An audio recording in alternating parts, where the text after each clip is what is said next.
Hi there, my name is Carly Endries, and you are listening to Introduction to Brain Injury for Educators on the Ed Hub.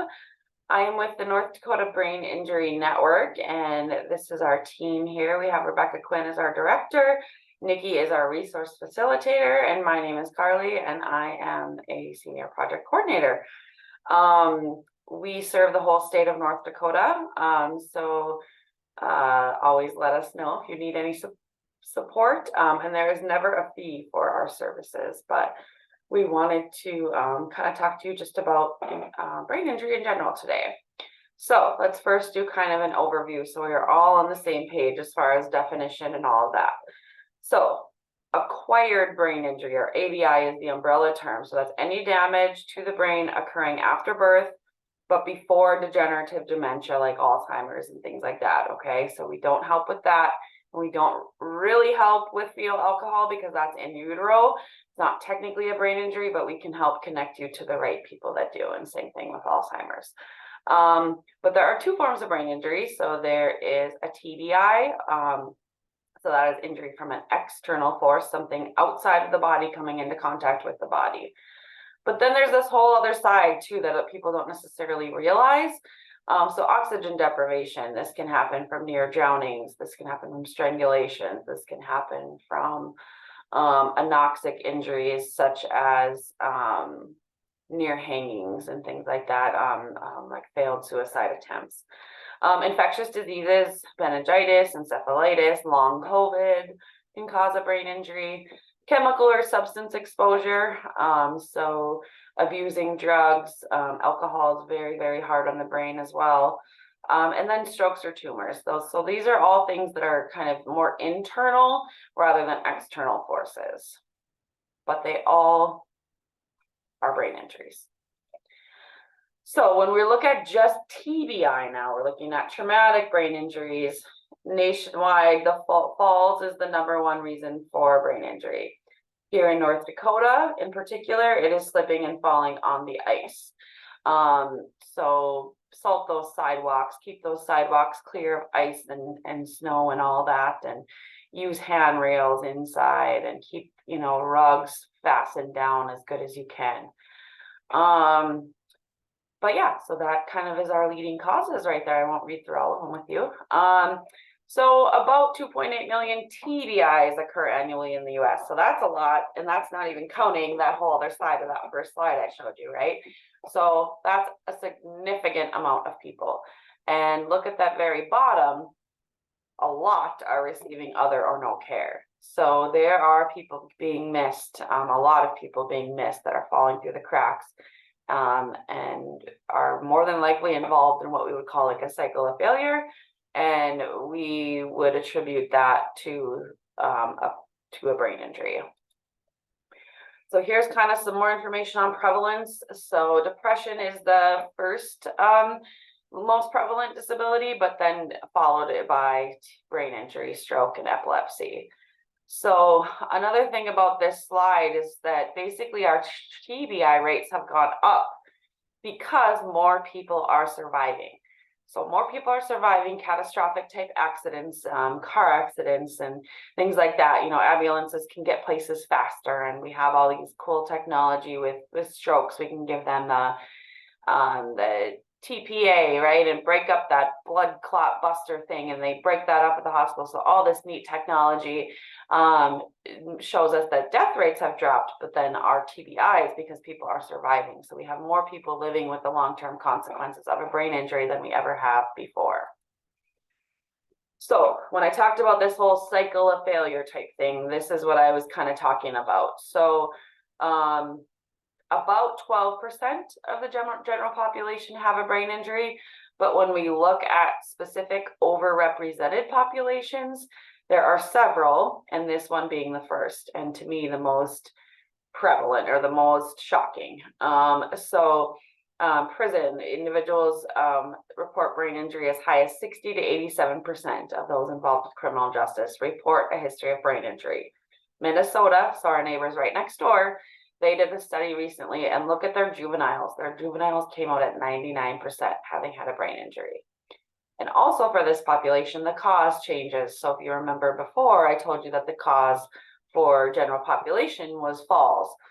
For this group, this population, it is assaults. So those domestic violence type situations and those bar fights and those fights and just all that type of behavior is resulting in a lot more brain injuries and a lot more people involved in the criminal justice system. Suicide risk. So a lot of people after having a brain injury, impulsivity is one of the symptoms of a brain injury. And so oftentimes individuals with brain injury, if they're contemplating suicide, they often jump to the final act. They don't go through like our typical cycle of grief. And so this can be a really tricky population when it comes to suicide. So we want to make sure we reduce access to firearms, have them locked up. There's a lot of cool campaigns out there right now. The one I love is called Freeze the Key. So you have a gun lock that has a key and your gun is locked up, and then your key, you stick it in like a Tupperware bowl. You fill that bowl with water, you stick it in the freezer and let it freeze. So that way, when you need your gun, you have to take that out of the freezer and you have to wait. So there's a lot of research that shows that if we put time and space between action and thought, we can reduce these numbers a lot. So we want to just give them time to calm down before jumping to that final act. There's also, people will put pictures of family or loved ones on gun locks or gun safes. There's a few different things you can do. So if you would like more ideas, feel free to reach out. Homelessness. So about 45% of homeless men have been found to have a history of brain injury. And look at that, 87% is prior to losing their home, and 70% of them had their brain injury as a child or a teen. So again, we are missing a lot of the population. The causes, again, changed: assaults, sports and rec, and motor vehicle crashes, okay? So it's also important to note this for criminal justice, that their brain injuries were sustained prior to involvement in the criminal justice system. Substance abuse. So again, individuals with brain injury struggle with impulsivity. So a lot of them struggle with substance abuse. And so a lot of people that access substance abuse treatment have a history of TBI, and then vice versa. Half requiring inpatient rehab has to have a history of substance abuse. So lots of people involved in this population. And then a lot of people develop a habit after brain injury due to that whole impulsivity piece. And I think they're just trying to take the edge off and cope with that new normal that they are struggling with. So domestic violence cases are something we see overrepresented as well. So there's a screening process out there right now that we are utilizing, and there are some other states that are working on screening the whole family. When, let's say, the mother comes in for domestic violence, then they would screen the children as well. And I think that's a great practice, and I hope to someday see North Dakota be doing something like that as well. So pediatric brain injury is a lot of why I'm here, right? Because you guys are educators and you see a lot of pediatric cases, but it is the leading cause of death and disability for children and teens. I'm going to say that again.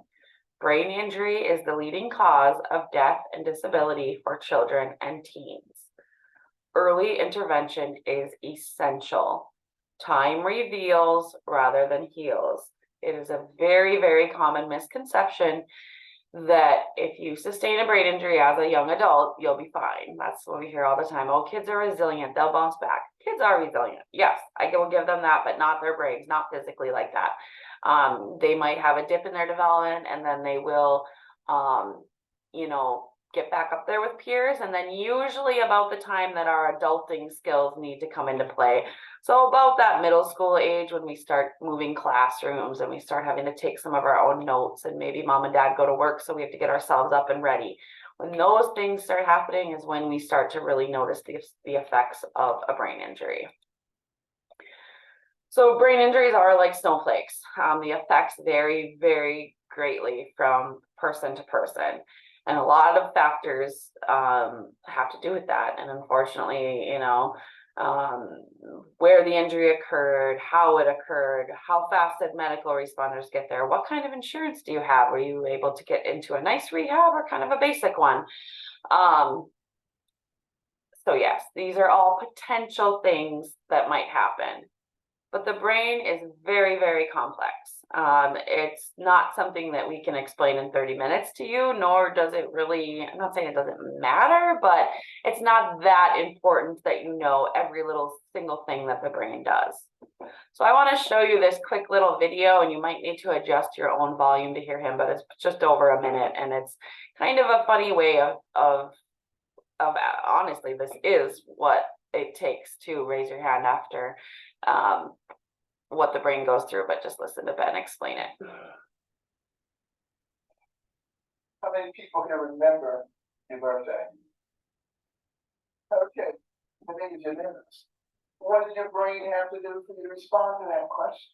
Well, first of all, the sound waves have the lead by those travel through the air, enter your external auditory medius, travel down to your tympanic membrane, set up a vibratory force, which travel across the ossicles of the middle ear to the over and round level, sending a vibratory force in the end of them, which mechanically distorted the microcilia, converting mechanical energy to electrical energy to travel across the cochlear nerve to the cochlear nucleus to the pontomedullary junction, from there to the superior alveolar nucleus, sending laterally up the brainstem to the lemniscus to the inferior colliculus, and the median geniculate nuclei across the thalamic radiation to the posterior temporal lobes, again auditory process. From there to the frontal lobes, coming out the tract of picture germ, retrieving the memory from the median hippocampal structure of the memory body back to the frontal lobes to start the motor response to the best cell level. Coming down the cortical spinal tract, across the internal capsule into the cerebral peduncle, descending down to the cervical medullary defixation and to the spinal cord gray matter, synapsing there, going out to the neuromuscular junction, stimulating the nerve and the muscle. So you can raise your hand.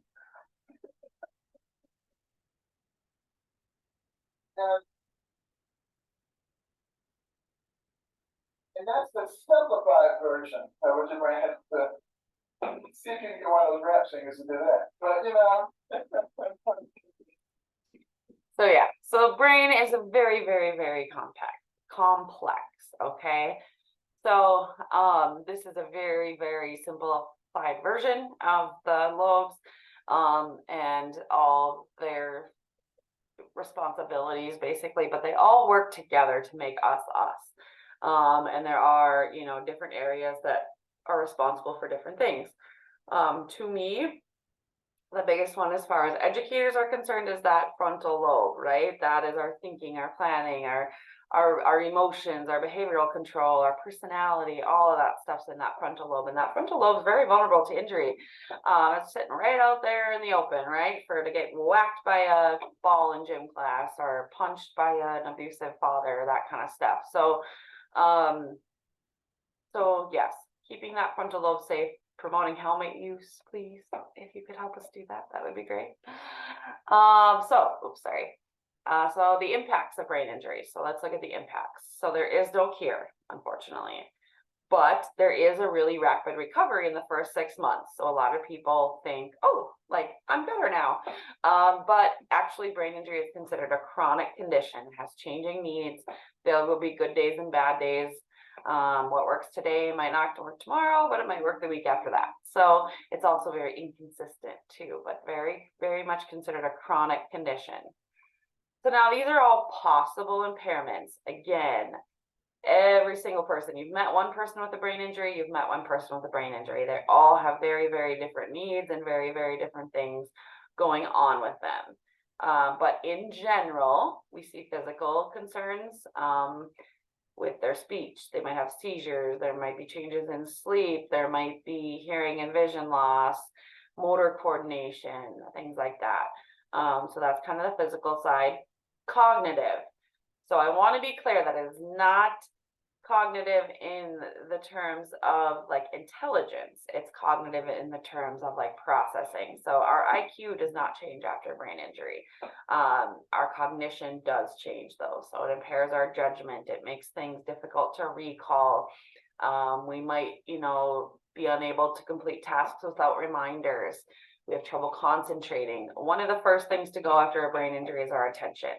So a lot of brain injury survivors would carry or do carry an ADHD diagnosis along with their brain injury. And at NDBIN, we look at the brain injury as the cause, and then a symptom would be ADHD. Emotional behavioral concerns. These are the most that we hear about from the loved ones, the survivors and the caregivers of this person. A lot of times this individual looks the same, but they act completely different.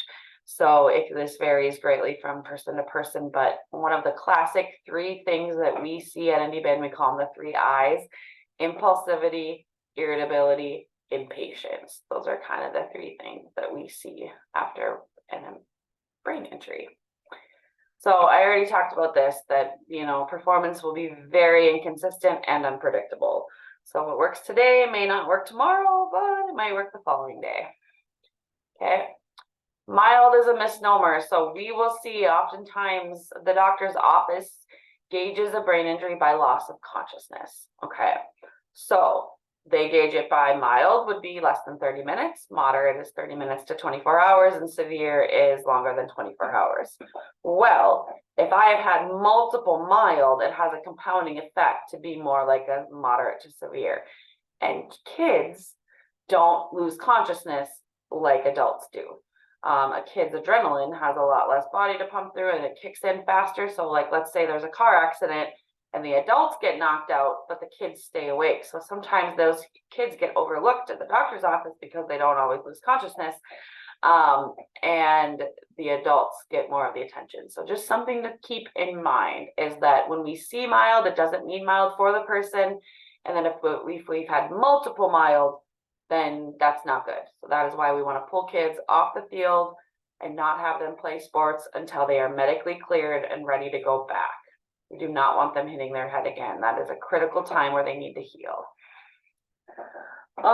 So fatigue after a brain injury can be really overwhelming to that individual. So oftentimes there's kind of it's a double whammy for that survivor. So they have primary fatigue from the injury themselves, or they have secondary fatigue. So they're kind of keeping it all together, right? So they're anxious because they sound different now than they did before. They can't sleep as well, so they're really tired for that. They have a headache all the time. So there's just kind of a combination of the 2, and it really, really wears on the person. So we get a lot of reports like, they're very lazy, or they're, not paying attention. They're probably exhausted is probably the thing. They probably need a brain break. We'll talk about. All right, rowboats. This is a really helpful acronym. It's a long one, but it's a great one for modifying or accommodating brain injury. And this to me works for all kiddos. I tell this to teachers that I go out and do consults with. I say all these accommodations are going to help all your students. They're not going to just help the one with brain injury. But we want to reduce the amount of information. Less is best. Less said is best said.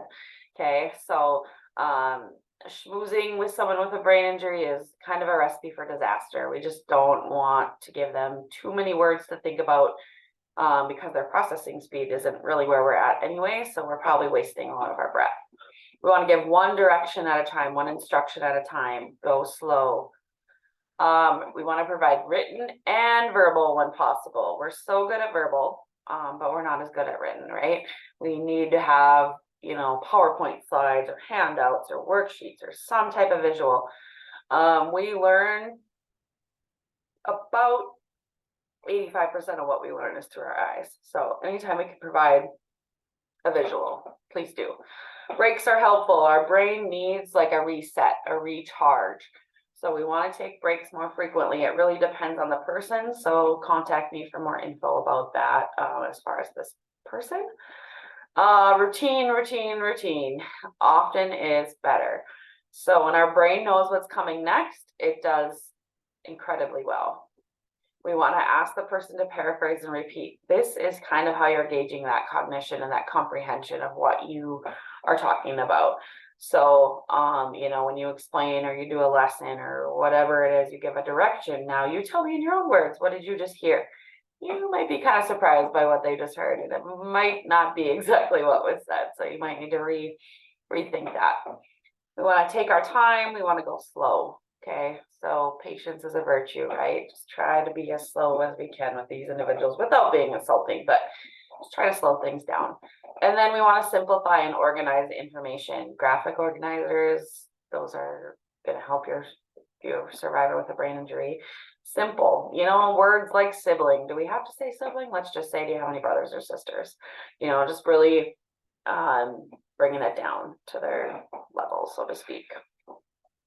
This is another helpful acronym just to kind of keep in mind, even I think for family members, friends, but your students as well.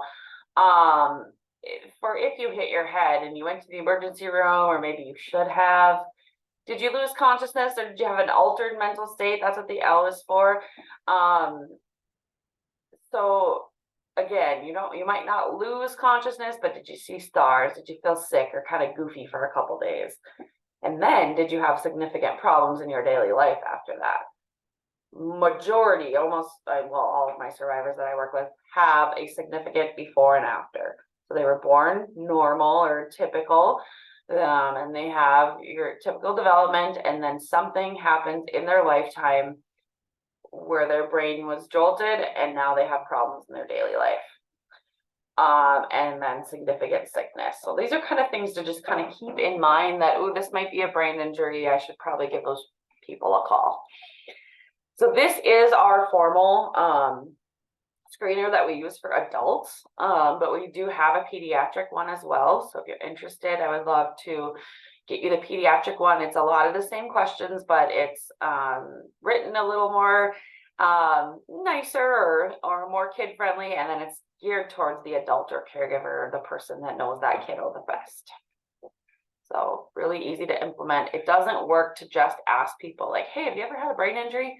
We don't quite talk like that yet. We're still catching up. Like brain injuries really haven't, they've been around, but they haven't really become prevalent since like about the 80s. So it's still catching people up on what actually is a brain injury. Like for example, a stroke in particular, a lot of people don't realize that a stroke is a brain injury. But if you ask someone with a stroke, they will definitely tell you that their brain was injured. So again, screening programs show that brain injuries hide in plain sight. So we cannot just ask, have you ever had a brain injury? We have to say, have you ever hit your head? Have you ever felt silly after? Especially with those high risk populations. If there's a history of homelessness, if there's a history of abuse, if there's a history of any of those other things that I mentioned before, we should probably screen them. If there's things that we're like, what is going on with this kid? So yeah, so screening. Screening can lead to the individual to be aware of for themselves. It can lead to self-advocacy. And for brain injury, it's very simple little things. Hey, do you mind if I wear a baseball cap today in class because I have a headache from my brain injury and these overhead lights are bothering me? Not that huge of a deal, right? We can allow an exception for a day or two, or we can write it into their 504 if there's teachers that are adamant, or IEP, whatever. More effective treatment. So we have so many survivors that are misdiagnosed in the beginning, and they go through, I have one gentleman that went through, I think it was like 80 sessions of vertigo training or vertigo treatment. And then finally the PT is like, okay, you do not have vertigo. So that was a huge waste of both of their time. And then when it turned out he was diagnosed with a brain injury, then he got speech language pathology and sleep apnea treatment. And that led to a much more appropriate treatment model for him. And he is actually doing very, very well right now. And then screening is really easy. It's simple questions. Okay. So again, an event that could have caused the brain injury, a period of altered consciousness following that event, and 2 or more problems with their daily life after the event. Okay. There is no cure for a brain injury, but that is our job, is to help people navigate the recovery process. We have, that's what we do every day. So we are not expecting you as educators to become experts in this by any means. We just want you to make the referral to us, right? So just tell us when this is happening and we can help navigate that process. But it's your job as the educator to kind of bring those individuals to us, because we can't be everywhere all at once. So that is it. That is all I have for you for Introduction to Brain Injury. Thanks for listening, and there will be several more videos that you can view as well. So thanks.